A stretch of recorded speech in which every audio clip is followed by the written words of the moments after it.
Merkatruke proiektua orain dela 6 urte, 2019an hasi zen, eta oraindik hemen jarraitzen dugu Errekaldeko auzoan. Proiektu hau bigarren eskuko arropari bizitza berri bat emateko eta kontzientziak astintzeko sortu genuen.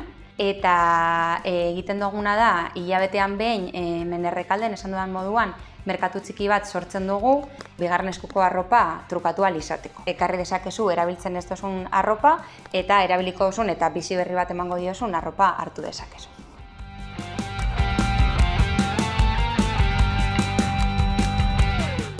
Mercatruke para mí es algo más que un simple proyecto, ¿no? Creo que hemos creado un espacio súper interesante donde nos juntamos personas muy diversas, pero a la vez con ideales súper parecidos. Por otro lado, creo que Mercatruke poco a poco está haciendo mella en el barrio y creo que incluso ya se han traspasado las fronteras del barrio, incluso del distrito, ¿no? Y lo vemos mes a mes cuando se llena el espacio, casi desde primera hora que abrimos. Tenemos cada vez más asistencia y más diversidad de gente, de tipo de gente, mucho rango de edad.